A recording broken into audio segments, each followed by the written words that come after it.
The topic is really something that is at the forefront of my mind all the time.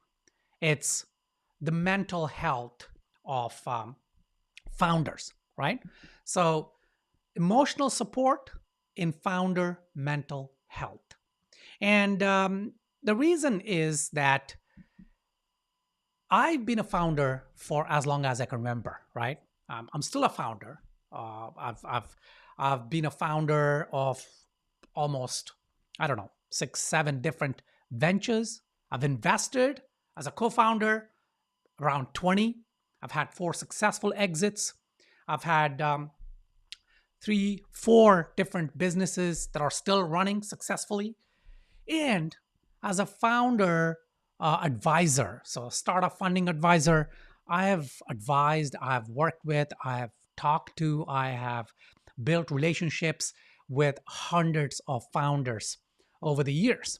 And, a lot of founders, and in fact, the whole founder ecosystem doesn't really talk about mental health and the effects, because we all know that navigating the startup kind of world can be challenging with high pressure, uncertainty, and multiple responsibilities, right? So we know how tough it is to be a founder. We know the challenges that come with it.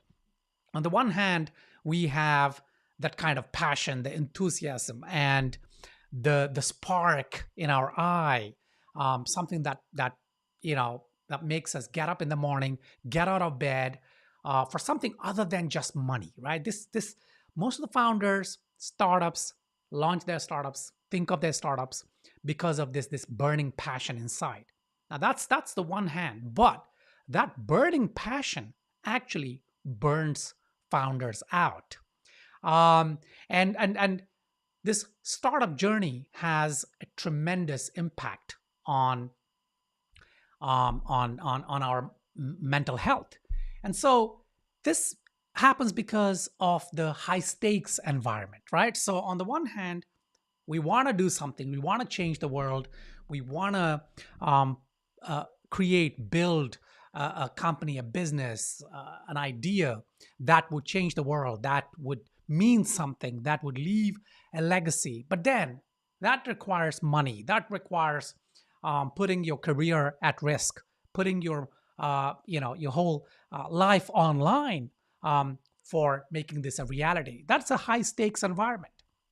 And there is uncertainty, there is risk, massive amounts, even when you're bootstrapping, right? Because you're not only putting your time and effort, but you're also putting your money.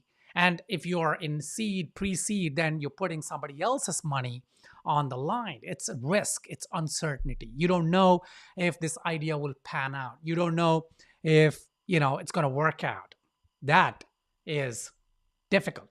And then, of course, as a founder, we're managing multiple roles and responsibilities, right? So we're the founder, we're also the CEO, maybe. We might be the CTO, the CFO, sometimes all these things. We are the brand ambassador, the evangelist. We are the one who pitches this. We're the fund seeker. We are the team leader. We are a service provider. Lots of roles and responsibilities. And then, of course, there's the struggle with work-life balance, right? We're being consumed by this passion for this startup, for this idea. Every waking moment, every sleeping moment, we are thinking about this. But then we also have a life, right? Some of us have girlfriends, boyfriends, spouses, wives, husbands. Some of us have kids. Some of us have hobbies, friends, lots of things, life, right? Now, how do you manage that? How do you balance that? So, what then happens with poor mental health? What happens when your mental health deteriorates and you don't even know that it is happening? First of all, decreased decision making abilities and productivity. So, this goes down. And we don't really realize this because we kind of, as founders, we keep pushing and pushing and pushing. But there is effective productive pushing, there's also ineffective and unproductive pushing. We don't know that, right? So our decision making capabilities actually drastically reduce. And I've seen this, and I'll discuss that, as we go through this episode. I'll tell you my story and all that.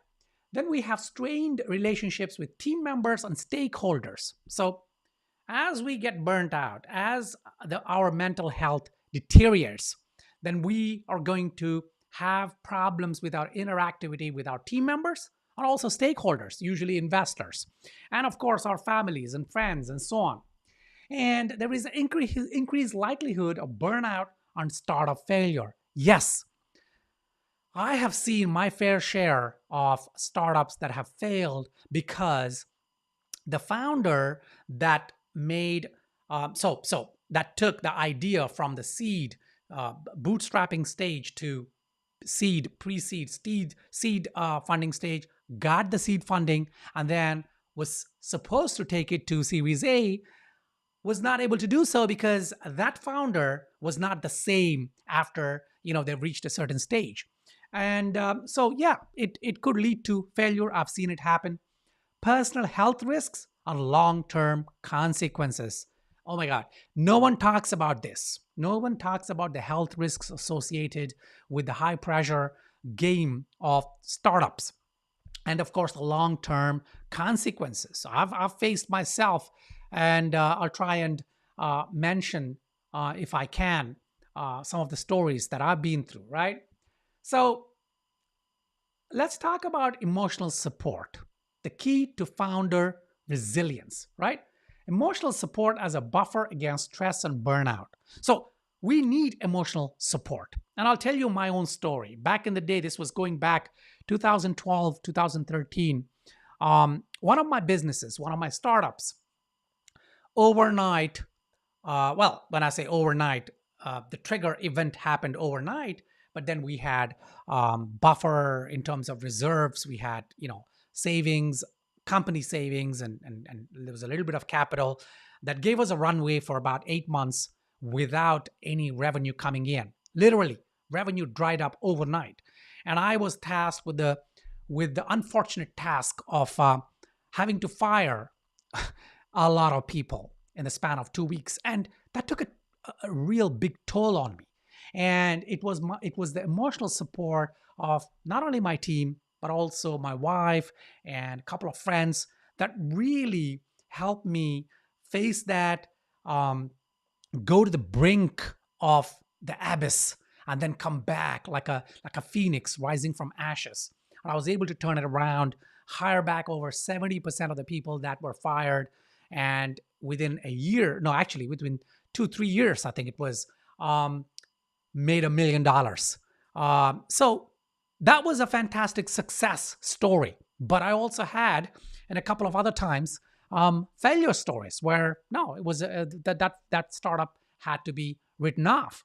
So the importance of empathy, understanding, and validation is very critical when you are looking for emotional support. So you need to cultivate that, of course, in yourself, and also attract people that have empathy, understanding, and validation so that it becomes emotional support. Now, building a support network of trusted individuals is very important, not when you're in the crisis, but before that. And I always, in all my episodes, I talk about the importance of building relationships. If you are a startup founder, the biggest currency, the biggest tool, the biggest weapon, more important than even funding capital, more important than the idea, the uniqueness of the idea, the positioning, the USP, is building relationships with investors, building relationships with peers, so other founders, building relationships with advisors and mentors, building relationships with potential audience, your customers, and so on. And in this case, of course, a few trusted individuals that can come to your aid when you're feeling the toll of emotional kind of pressure. And then, of course, the role of professional therapy and coaching. You cannot undermine the power of therapy and coaching. Of course, you need to find the right kind of coach, or advisor or therapist, because yeah, these days there's lots and lots of cowboys and cowgirls out there. I'm sorry to say this, hate me if you want, but coaching has become what graphic design was back in the day, right? So everyone became a graphic designer because all you needed was, a computer with Photoshop or whatever. And then later on, when websites that gave these design artifacts, design elements that you can download, yeah. So just like that, everybody on their grandma is a coach. That's slowly changing because people are getting wiser. They're starting to realize that, to be a coach, to be a therapist, you needed certain kind of depth and knowledge and real empathy and all those things. So yeah, you got to do your due diligence, and you got to make sure that you find the right therapist, you find the right coach. Now, cultivating emotional support within the startup ecosystem, encouraging open communication and vulnerability. Right. I think with your startup and the ecosystem around your startup, you need to encourage open communication, and you need to be able to be vulnerable and also encourage others to be vulnerable, right? So, this is about your team members. This is about you, how you come across. And this is not about moaning and victim and talking about your problems all the time. No, this is about, first of all, recognizing and then being open about it, right? You shouldn't be afraid, because it's okay. It's okay. You know what? As a startup founder, you're doing something amazing. You are trying to build something out of nothing. You're trying to change the world. So it's okay. Creating a culture of empathy and understanding, not only within your startup, but also the ecosystem of your startup. Again, as I said, building that kind of open communication, and then encouraging people that are within your ecosystem to be empathetic and understanding. Establishing mental health policies and resources. So from the beginning, have policies for yourself, for your co-founder, for your team, for whoever comes in contact. Mental health has to be an important part of the equation. Now, I'm not talking about wokeness or just just talking about mental health all the time and just saying it's okay. No, not that. I'm talking about real mental health issues, right? Prioritizing work life balance for the entire team. I'll give you an example. For us, I don't work on Fridays. It's a 4-day week, and it's been a 4-day week for a long time. Yes, yeah. I mean, I do occasionally get on a call if it's important, a client, and they can only make it on a Friday. That's fine. That too, again, unless I'm not doing anything important with my family. If I have a road trip planned with my wife, then I apologize to my client and I say, you know what, I'm so sorry, but that's it. And I encourage it with my team, and with our branding agency. Yeah, it's a 4-day week. We don't respond on Fridays. We don't work on Fridays. There are no milestones on Fridays. Yeah, in fact, if there's a proposal pitch, and if a prospective client says, "Can you come on Friday on a Zoom call?" We say sorry, and if they say, "Well, we're in a hurry, we're going to find someone else," we say, "Okay, that's fine." It's not arrogance. Don't get me wrong. This is not arrogance. This is about the priorities. My mental health, my family, my wife, my kids are important to me, my friends, and I encourage that in my team and people I work with. And so, yeah, I mean, if you feel that that's not important to you, that's fine too. There's no judging here. I'm not judging anyone, okay? So, building your personal emotional support network. How do you build this emotional support network? Identify and reach out to trusted friends, family, and mentors. This is very important. The three pillars of an emotional support system: trusted friends, family, and mentors.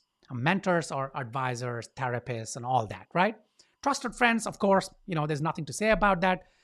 Family, this I want to say a little bit, okay? Because look, when you're a startup founder and you are on you have this drive and you are on this mission then don't try to make your family your enemies, right? Be very careful. Be very aware of how you're acting towards your family, how you're behaving with them, because you wouldn't know it because you consume with your startup, but secretly and under the fog, under the covers or whatever, in the darkness, there will be frustrating being bubbling across to the surface. With your spouse, with your girlfriend, boyfriend, whatever, with your kids. So be very aware and always be alert. Look to and say, take a minute each day and say, okay, before going to bed, have I spoken enough to my spouse, to my um, or spend some time? It doesn't have to be speaking. Do something together on all that. So yeah, family is very important, because if you start having problems with the family, this could be a girlfriend, boyfriend, husband, wife, and kids. That's going to bubble up without you realizing it into your startup, into your role as a founder, and it's going to affect you. Trust me. You're not going to have peace of mind, and it's going to affect you. Join founder support groups or entrepreneur communities. Again, you have to find the right support group, because I'll be honest with you, most of the support groups will be all about everyone trying to pitch to each other. Everyone. And okay, if it's a startup founders group, okay, it's probably better. But if you're joining groups that are entrepreneurial business kind of networks and groups, trust me, they're all about selling to each other. It's just okay. They say, oh, this is a very close, it's a very exclusive um, network or community. And by the way, I'm going to do an episode, a full length episode on community building, and I'm going to talk about that. In fact, I might actually just do it tomorrow. But um, these communities, a lot of it is either spamming or everyone trying to make the other person a customer, and it's okay. Again, there's no judgment there. It's okay if you're okay with that. But in the context of this, we're talking about emotional health and mental health, and yeah, being on those is not going to help your mental health. I have no suggestions. In fact, I'm in the process of building my own. In fact, Founderama started out with that. I have something called as a passion project that I'm working on in the background, and yeah, I take my founders that I work with, founders that I've invested in. I take them on these little retreats, and just for mental health, and to rejuvenate, to reconnect, to recharge, and to reborn, really. To Sardinia, for example, or we're coming up with Kerala, all these things. And I do them because I understand the significance of this. Now, I'm trying to build Founderama as a network, as a community that is precisely this. It's not just about mental health, of course. It's about funding and access to me and my network of angel investors and family offices and all that. But there's going to be a section. There's going to be a place within this community where it's just about this mental health, and we're going to bring in experts and share stories and all that. Well, it's still in the works, and just keep watching this space, and one day I will announce it. So, yeah, support groups are really good. Entrepreneur communities are really good.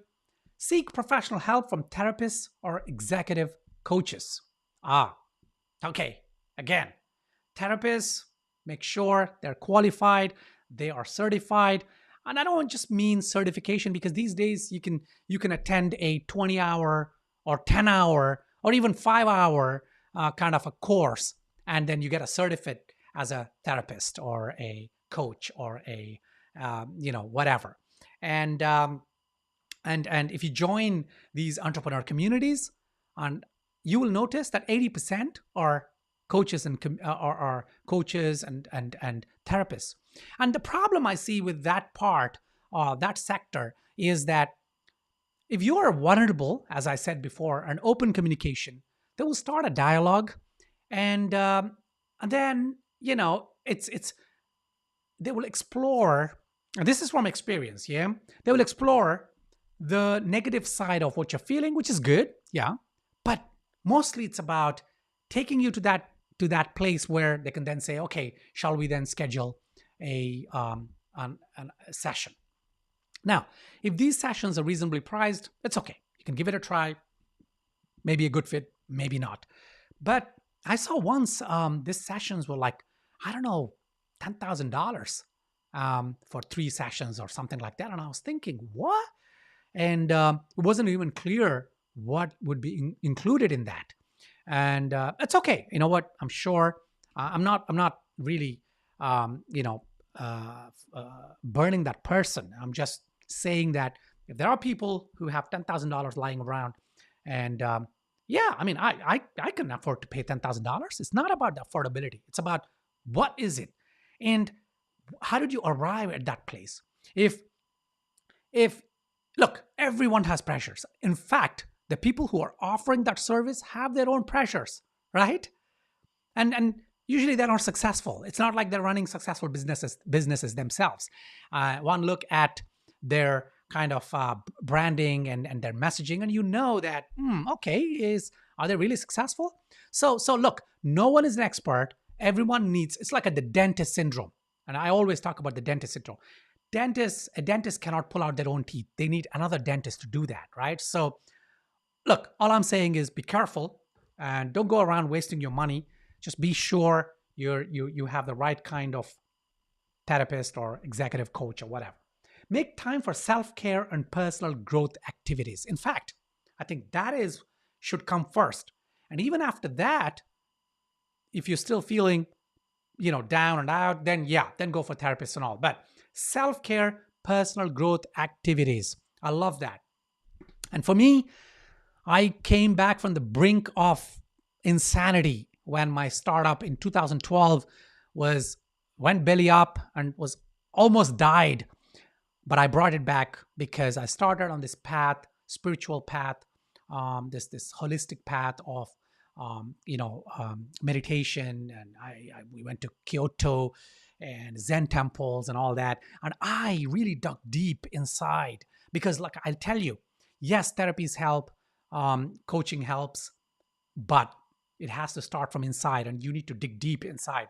And personal growth, that's self-care. Also, giving yourself some time for that, just walking, hiking, those those are amazing. Okay, meditation, yeah, okay, maybe, meditation doesn't have to be fancy. Just sit there, just sit. That's it. I do zazen. I've been doing zazen, which is sitting meditation, for years now. And I can easily do an hour, 2 hours sometimes. I call them breakthrough sessions, where sometimes I'm working on a problem and my mental buffer is so full that I'm not getting a breakthrough. And what do? I go for this 2 hour kind of session. And after the first hour or 15 minutes, yeah, you get that that bell curve, and you hit that point, and then things. And when you come out of this session, you have breakthroughs. So personal growth activities, yeah, learn a language, something that is outside your core kind of business. For me, photography. I took up photography. I do street photography and all that, and just analyzing photography, understanding, learning about photography. How does ISO work? How does the light effect and the camera equipment? I enjoy that. It gives me joy. My pride and joy right now is my Leica Q2, and yeah, it's not about being a professional, but you get it. So do something like that. It could be, I don't know. Yours could be, I don't know, drone photography, drone filming. I don't know, whatever. Right. The business case for emotional support and mental health, better decision making and problem solving abilities, right? So if you have better mental health, you're good at making decisions, solving problems. Increased creativity and innovation. Again, you need to be in the right frame of mind. A lot of people have these creative blocks, or is because they don't realize it is because underneath the surface is mental health problems. Enhance team dynamics and collaboration. If you make mental health a priority for yourself and your team, trust me, you guys are going to work better. And yeah, it's collaboration will go through the roof. Improved sustainability and long-term success. You won't burn out, right? You pace out. Your mental stamina increases and it goes long. Okay, so this is a very yeah, I've spoken for 25 minutes now, and I'm still barely scratching the surface, right? So I'll do more sessions if you want me to. Leave a comment below. Let me know if you have questions. I might do a whole series on this. All right. So that's all for today. Uh, if you have any stories you want to share with me, leave a comment. Okay, maybe I'll talk about them next time. I'm not going to name you if you don't want me to name you. And it's useful for other founders. If you have any questions, hit me up on LinkedIn, DM me, or on Twitter, and I will try and offer you my 2 cents. All right. Till the next episode, go forth and prosper.